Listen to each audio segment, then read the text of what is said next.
चलो लास्ट में हमने कौन सा न्यूमेरिकल किया था? किसी को याद है लास्ट में कौन सा न्यूमेरिकल किया था?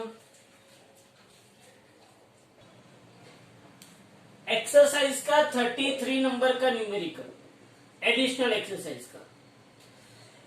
एक सपोर्ट है, सपोर्ट के साथ एक रस्सी बंधी हुई है। उस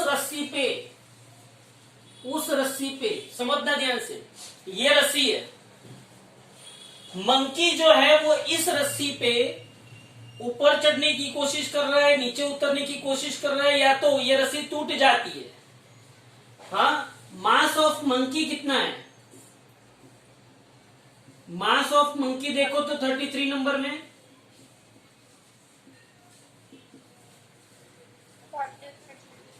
40 kg। और ये बहुत ही बढ़िया चीज है यहां पे कि मैक्सिमम टेंशन फोर्स,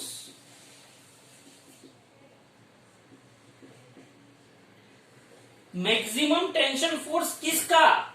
ये जो रस्सी है वो मैक्सिमम इतना टेंशन फोर्स बेयर कर सकती है। हाँ, तो यहां पे ऐसा बोला है कि मैक्सिमम टेंशन ऑफ 600 न्यूटन। कितना? Maximum tension force that rope can withstand, कितना दिया है बोलो? 600 न्यूटन का मैक्सिमम टेंशन फोर्स। ये रस्सी मतलब कि कोई भी एक रस्सी होगी, उसके ऊपर अगर आप चढ़ोगे तो सीधी सी बात है, रस्सी से आप ऐसे लटक जाओगे और ऐसे ऊपर ऊपर चढ़ने की कोशिश कर रहे हो, तो सीधी सी बात है कि रस्सी का कुछ एक लिमिटिंग टेंशन फोर्स होगा कि जो फोर्स वो बेयर कर सकेगी, उससे ज्यादा टेंशन फोर्स होगा तो रस्सी टूट जाएगी कि नहीं टूट जाएगी? बोलो हाँ कि ना। तो यहां पे कितना दिया हुआ है मुझे? टी कितना दिया है? 600 न्यूटन। कितना? 600 न्यूटन। और इसको मैं टी मैक्स लिखूंगा। क्या लिखूंगा इसको मैं? टी मैक्स, कि मैक्सिमम टेंशन फोर्स, कि जिसके साथ ये रस्सी टूट नहीं सकती है, मतलब इससे ज्यादा हुआ तो टूट जाएगी। तो T maximum is equal to कितना होगा? 600 न्यूटन। इतना आपको दिया हुआ है। अब उसने क्या बोला, ध्यान से समझो। उसने ऐसा बोला, पहला केस, कि मंकी जो है वो 6 मीटर पर सेकेंड स्क्वायर के एक्सेलरेशन से ऊपर जा रहा है। हाँ, चलो, मंकी अपवर्ड मोशन कर रहा है, कितने एक्सेलरेशन से? 6 मीटर पर सेकेंड स्क्वायर के एक्सेलरेशन से मंकी कहां पे जा रहा है? ऊपर जा रहा है। अब सोच, यहां पे सपोज कि ये मंकी है, बराबर है, वो या तो ऊपर जा सकता है या तो वो नीचे आ सकता है। बोलो आ सकता है कि नहीं आ सकता? मंकी या तो ऊपर जा सकता है या तो नीचे आ सकता है। तो मंकी जो है वो 6 मीटर पर सेकेंड स्क्वायर के एक्सेलरेशन से ऊपर जा रहा है। इस घटना को आप कैसे देखोगे?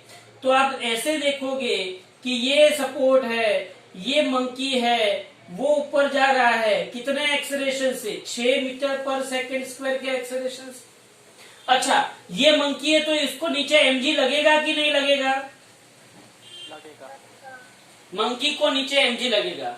मंकी ऊपर जा रहा है, मंकी अगर ऊपर जा रहा है, मुझे तो एक बात पता है कि नीचे mg लगा तो यहाँ पे टेंशन फोर्स लगेगा कि नहीं लगेगा? अच्छा, रोप पे टेंशन फोर्स भी लग रहा है, मंकी ऊपर भी जा रहा है। अच्छा, मंकी ऊपर जा रहा है, सोच कि कौन सा फोर्स ज्यादा हुआ, अपवर्ड की डाउनवर्ड? अपवर्ड फोर्स ज्यादा हुआ, बराबर है। लेकिन अगर आप ध्यान से इसको समझो, अपवर्ड फोर्स ज्यादा हुआ वो तो मुझे पता चला कि वो ऊपर जा रहा है, लेकिन आपको पता है कि अगर कोई ऑब्जेक्ट आगे जा रहा है, कोई एक्सेलरेशन से जा रहा है, तो उसको सूडो फोर्स पीछे लग रहा है कि नहीं लग रहा है? लग रहा है। तो यहाँ पे ma जितना सूडो फोर्स नीचे लग रहा होगा। बस आगे जा रही है तो आपके ऊपर पीछे फोर्स लग रहा है, याद करो हमने सूडो फोर्स के बारे में बात की थी। मंकी भले ही ऊपर जा रहा हो लेकिन ए जितना मतलब एम ए जितना सूडो फोर्स नीचे लग रहा है तो रिजल्टेंट फोर्स या तो रिजल्टेंट टेंशन फोर्स कितना होगा, T इज इक्वल टू, बोलो mg नीचे और ma भी नीचे, तो मैं क्या लिख सकता हूं, T is equal to mg plus ma। तो T is equal to mg plus ma, तो T is equal to m common निकला तो यहां पे आएगा g प्लस a। बोलो अगर मैं m को 40 ले लू, g को 10 ले लू और a को यहाँ पे कितना बोला है 6, a को कितना बोला है 6, तो बोलो यहाँ पे टेंशन फोर्स 40 मल्टीप्लाइड बाई 16, बोलो 16 फोर जा 64। तो इसका मतलब ये हुआ कि क्या हुआ कि ये जो जब मंकी ऊपर जा रहा है 6 मीटर पर सेकंड स्क्वायर के एक्सेलरेशन से, तो उसको ये रोप के अंदर कितना टेंशन फोर्स क्रिएट होगा 640, लेकिन इस रोप की मैक्सिमम टेंशन फोर्स की कैपेसिटी कितनी है 600। Here T is greater than T maximum, तो क्या रोप टूटेगा कि नहीं टूटेगा, टूटेगा, hence rope will break, hence rope will break. बोलो यहां तक सबको पता चला कि नहीं चला, चला यहां तक सबको पता। सेकंड केस उसने ऐसा दिया है कि ये रोप है, मतलब ये सपोर्ट है, ये मंकी है, बराबर है, ये उसको नीचे mg तो लगेगा ही, लेकिन सेकंड केस में उसे ऐसा बोला है कि climbs down with an acceleration of 4 metre per second square. Monkey climbs down with an acceleration 4 metre per second square. बोलो मंकी नीचे आ रहा है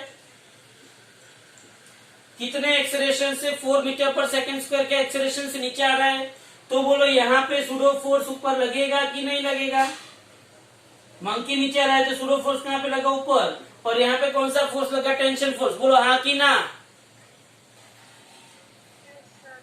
हाँ, तो बोलो इसके यहाँ पे क्या लिख सकते हैं, T plus M is equal to M G, T plus, क्योंकि ये दोनों ऊपर है ना, यहाँ पे ये दोनों नीचे थे इसलिए T is equal to M G plus M A लिखा। यहाँ पे ऊपर कौन कौन है, T plus M A is equal to M G, तो T is equal to M G minus M A, तो बोलो T is equal to M common निकला, यहाँ पे क्या आया G माइनस ए, तो T इज इक्वल टू ये 40, ये 10 और ये 4, बोलो कितना आएगा,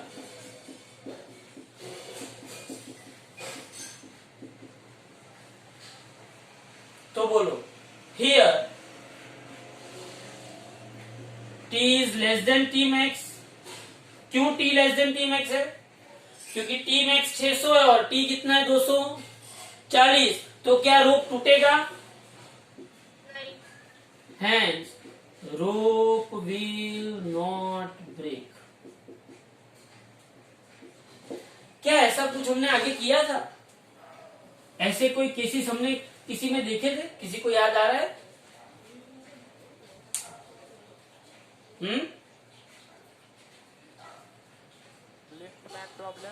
लिफ्टमैन प्रॉब्लम कौन सा था ये, लिफ्टमैन, यही केस यहाँ पे और कुछ नहीं है। चलो तीसरा देखो, monkey climbs up with uniform speed 5 metre per second. Monkey climbs up with uniform speed, uniform 5 metre per second. अब इस केस में क्या कर, बहुत ध्यान से समझो, पहले केस में एक्सेलरेशन था कि नहीं था, था, दूसरे केस में भी एक्सेलरेशन था कि नहीं था, था, तीसरे केस में एक्सेलरेशन है, नो, एक्सेलरेशन क्यों नहीं है, due to uniform or constant speed, uniform or we can say that constant speed, constant speed acceleration is zero, क्योंकि एक्सेलरेशन क्या होता है, change in velocity upon time, तो एक्सेलरेशन जीरो है। अगर एक्सेलरेशन जीरो है इसका मतलब ये हुआ कि भले ही मंकी ऊपर जा रहा है लेकिन नीचे उसको क्या लगेगा, mg, और यहाँ पे उसको क्या लगेगा, t। नीचे उसको क्या लगेगा, mg, और ऊपर रोप के अंदर क्या जनरेट होगा, टेंशन।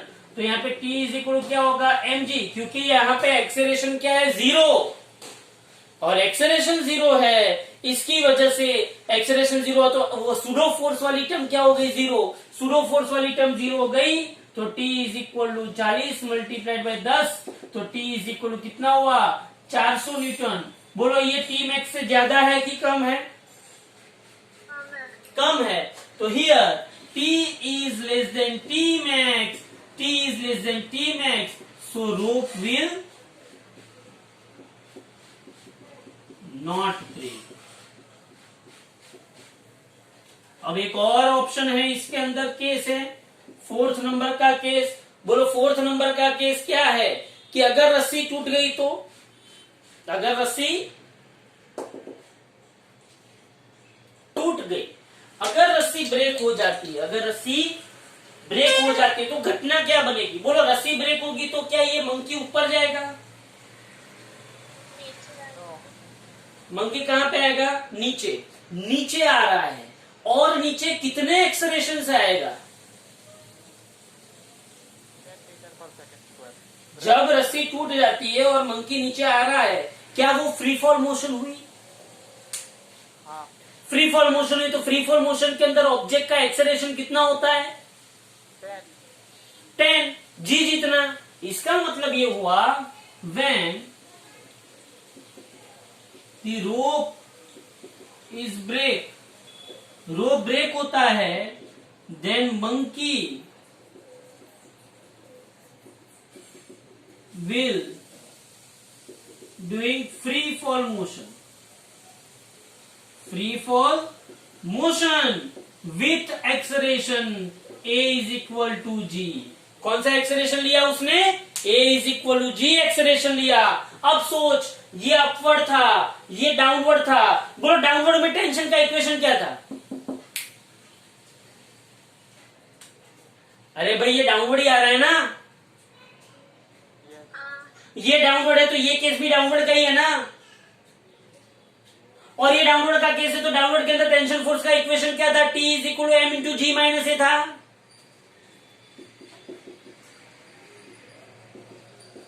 बोलो एक ही जगह पे क्या रखे, G, तो m into G minus G, T is equal to 0, मतलब कि रोप के अंदर टेंशन फोर्स होगा नहीं। क्यों, ऑब्वियसली नहीं होगा, क्योंकि रस्सी क्या हो गई है, टूट गई। समझ में आ रहा है, बहुत ही बढ़िया क्वेश्चन, 1 मार्क के लिए, 1 मार्क के लिए बहुत ही बढ़िया क्वेश्चन आएगा।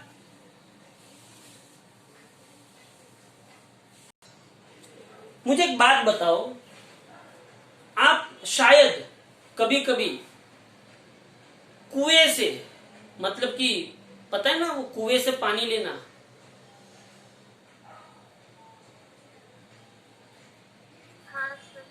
हाँ सर।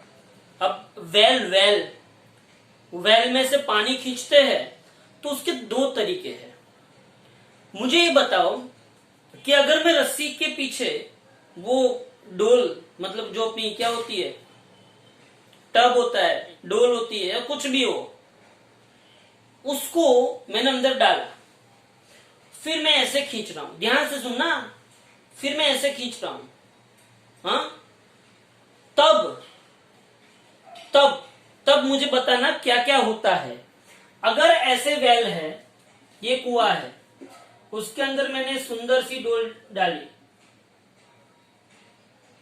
और यहां से रस्सी को मैं मेरे हाथ से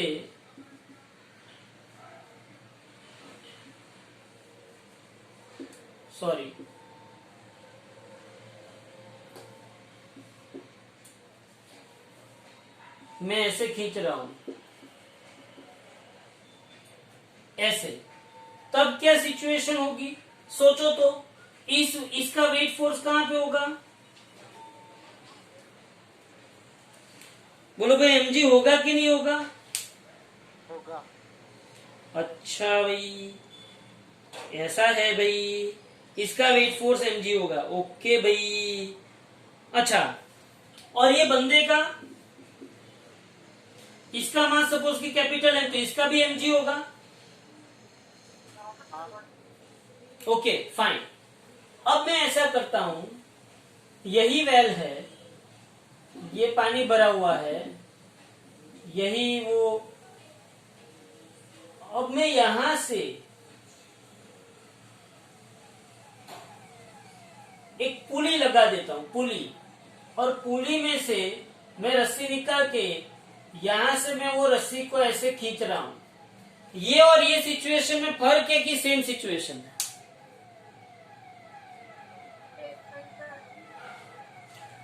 इसमें मुझे फोर्स ऐसे लगाना पड़ेगा,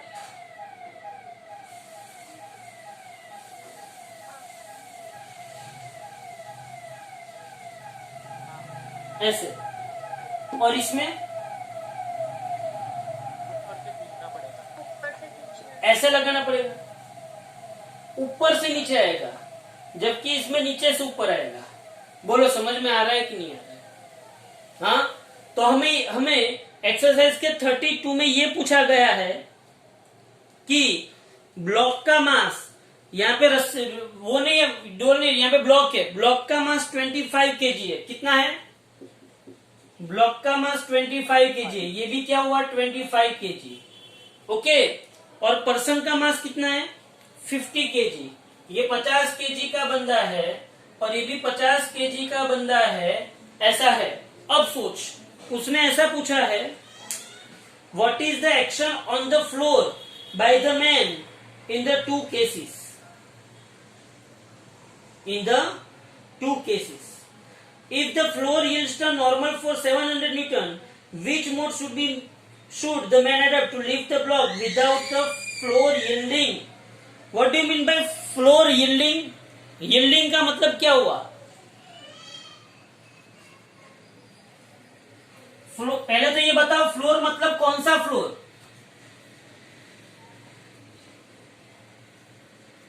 फ्लोर मतलब पर्सन जहां पे खड़ा हुआ है ना, उस फ्लोर की बात कर रहे हैं। और ये फ्लोर का मैक्सिमम कितना नॉर्मल फोर्स वो बेयर कर सकता है? फ्लोर मैक्सिमम 700 न्यूटन तक बेयर कर सकता है। अब मुझे ये बताओ, इन दोनों में से कौन से केस में फ्लोर टूटेगा और किसमें नहीं टूटेगा? सोच, बहुत बढ़िया समय, सोच, कौन से केस में फ्लोर टूटेगा? मतलब कि इस फ्लोर, मुझे क्या ढूंढना है? इस फ्लोर का नॉर्मल फोर्स ढूंढना है। अरे हाँ के ना तो बोल। हाँ सर। अगर ये नॉर्मल फोर्स 700 से ज्यादा आया तो, और अगर कम आया तो नहीं टूटे। तो ये नॉर्मल फोर्स ढूंढने के लिए, ये नॉर्मल फोर्स अपवर्ड है, तो नीचे कितना लग रहा है वो ढूंढना पड़ेगा। हाँ। तो बोलो, इसमें और इसमें देख, यहां पे भी कैपिटल M इंटू जी तो लग ही रहा है ना। हाँ।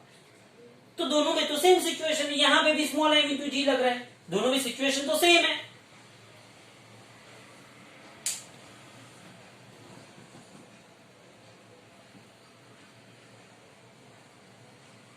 बोलो,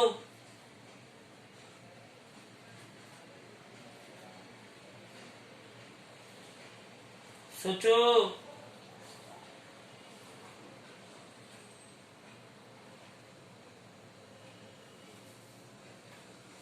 कोई आइडिया?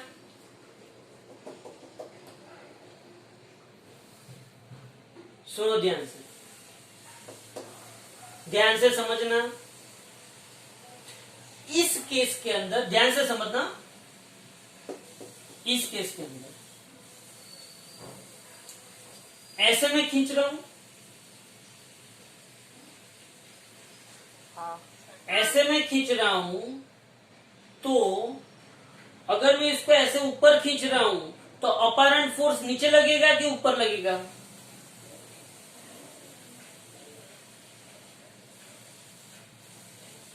मैं जब इस पे ऐसे ऊपर खींच रहा हूं तो इस बक्से पे या तो इस ब्लॉक पे किसी भी ये चीज पे अपरेंट फोर्स जो है, मतलब मैंने उसको ऐसे खींचा,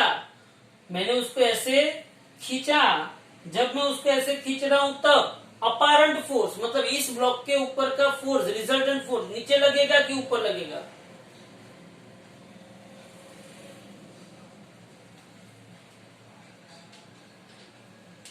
ये डायरेक्ट ऐसे ऊपर लग रहा है,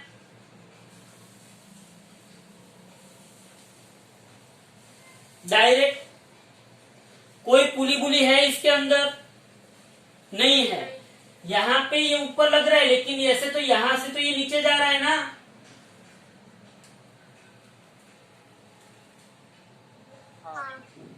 यहां से ऊपर लग रहा है लेकिन यहां पे कहां जा रहा है? नीचे। जबकि इसमें डायरेक्ट ही फोर्स लग रहा है तो अपरेंट फोर्स जो है वो mg प्लस क्या होगा?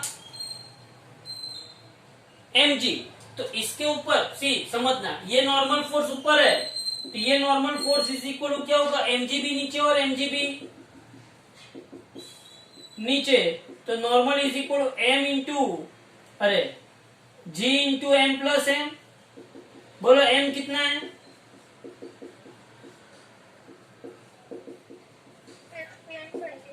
तो कितना हुआ? 750 हुआ। कितना हुआ? 750।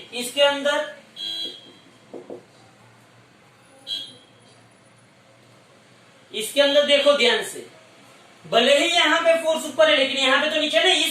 इस पोर्शन को देखो, इस पोर्शन को देखो, बोलो यहाँ पे फोर्स नीचे लग रहा है कि नहीं? तो इसका अपरेंट ऊपर लगेगा कि नहीं लगेगा? यहाँ पे ऊपर लग रहा था तो अपरेंट कहाँ पे लगा? नीचे। यहाँ पे नीचे लग रहा है तो अपरेंट कहाँ पे लग रहा है? ऊपर। तो बोलो एन के साथ दूसरा कौन है? Small M G. एन के साथ ऊपर दूसरा कौन आएगा? तो यहाँ पे normal force is equal to mg minus mg, क्योंकि ये mg ऊपर है और ये कैपिटल mg कहाँ पे? नीचे। तो normal is equal to capital M minus small m, capital M minus small m into G. तो normal is equal to capital M कितना है? कितना आया? यहाँ पे 750 और यहाँ पे 250। इसकी ये फ्लोर की मैक्सिमम कैपेसिटी कितनी है? 700। तो अब आपको पता चला क्यों हर एक जगह पे ये पुली सिस्टम रखते हैं। आप लोगों को पता होगा कि कुछ लोगों का घर 10वीं मंजिले पे, तीसरी मंजिले पे, 5वीं मंजिले पे होता है। तो मालूम है वो मिल्क मैन आता है या तो सब्जी वाले आते हैं तो उसको वो रस्सी से ऐसे वो पॉलीथीन नीचे लटकाते, मालूम है आप लोगों को? बैग नीचे लटकाते हैं। हाँ, अब सोचो उसमें अगर वो डायरेक्टली ऐसे लटकाएंगे तो इसको फोर्स ज्यादा लगेगा, क्योंकि ये जो फोर्स आता है वो कहां पे लगाते हैं? जमीन पे, और वो जमीन उसको इतना रिएक्शन देता है। लेकिन अगर वहां पे पुली रख दी तो कम फोर्स, मतलब कि अपने को नॉर्मल फोर्स भी कम लगेगा और हम इजीली। तो इसीलिए आप देखना, आप कहीं पे भी कंस्ट्रक्शन का कहीं पे भी काम चल रहा हो तो वहां पे क्या होता है? सबसे ज्यादा पुली का यूज होता है कि नहीं होता है? क्यों पुली का यूज होता है? पुली एक ऐसी चीज है कि जो एक्शन ऑफ फोर्स को बहुत ही कम लगाने देती है और सामने वर्क क्या देती है? ज्यादा देती है। ये पुली की बहुत ही बढ़िया चीज है, इसीलिए पुली पे ज्यादा कॉन्सेंट्रेट किया जाता है। समझ में आ रहा है? हाँ, तो सीधी सी बात है, ये केस के अंदर फ्लोर यील्ड होगा और ये केस के अंदर फ्लोर यील्ड नहीं होगा। ये 1 मार्क में पूछे जाने वाला क्वेश्चन है, तो इसके बारे में बहुत लिखने लिखने की कोई जरूरत नहीं है, मतलब समझ में आना चाहिए। ओके, आगे बढ़ते, इसका स्क्रीनशॉट लेने ले लो।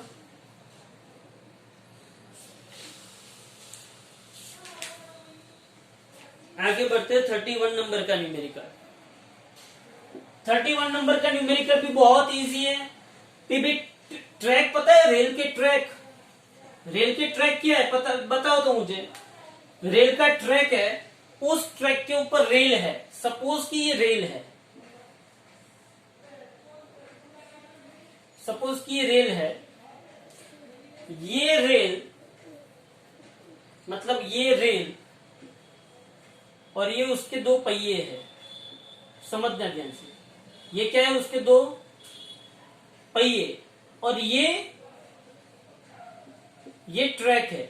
समझना ध्यान से। अब कोई सोचेगा कि सर रेल ऊपर जा रही है, नीचे जा रही है, ऐसे जा रही है कि ऐसे जा रही है? कहां पे जा रही है रेल? सामने आ रही है। हाँ, रेल सामने आ रही है।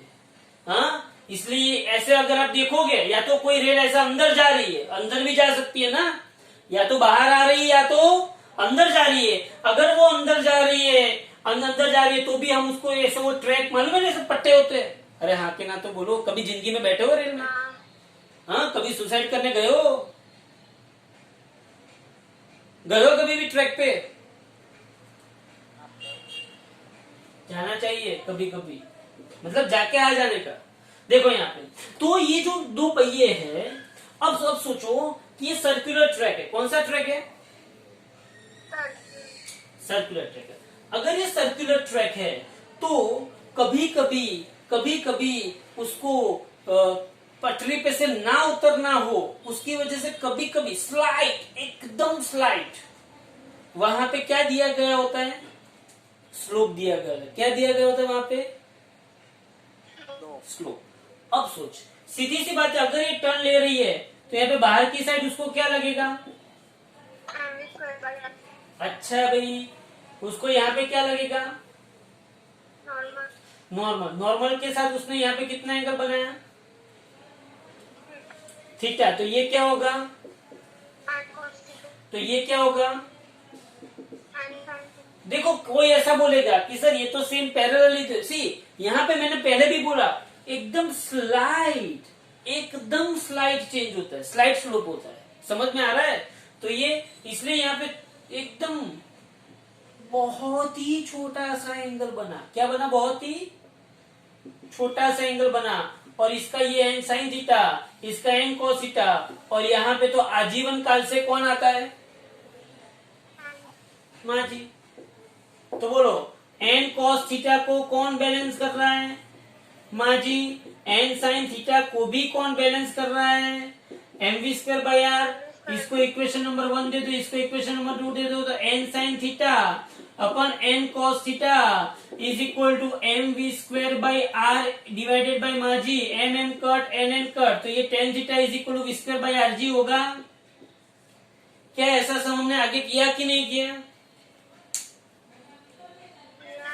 वो प्लेन वाला किया ना हमने आगे।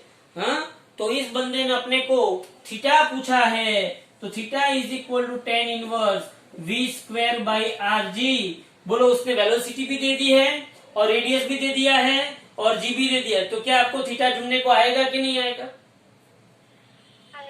ओके, तो मेजोरिटी न्यूमेरिकल्स इस चैप्टर के यहाँ पे खत्म हो जाते हैं।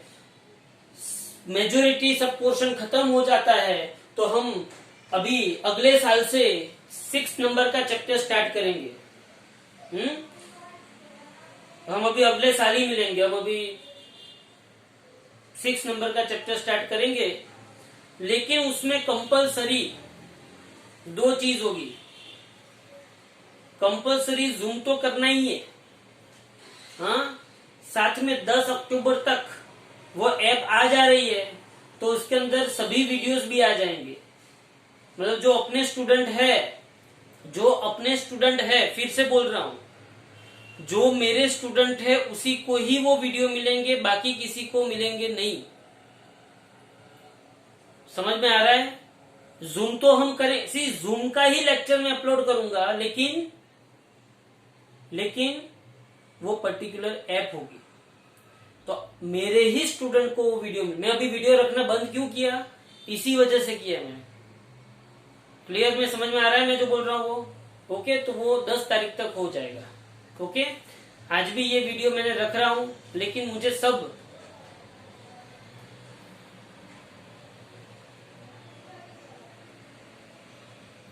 सर टी शर्ट लेना बाकी है।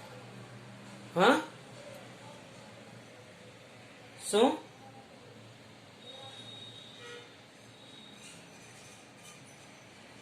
अब जिसका सबमिशन बाकी है वो कब आज देगा, कल देगा, कब देगा?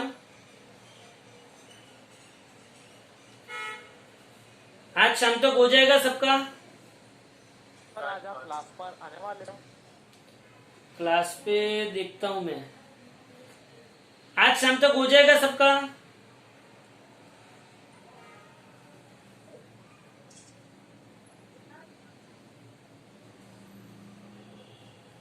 बोलो। सर मुझे कल तक का टाइम चाहिए सर। चलो ना, वो तो हम करते हैं डिस्कस, चलो। लेकिन कल से चैप्टर नंबर 6 स्टार्ट होगा।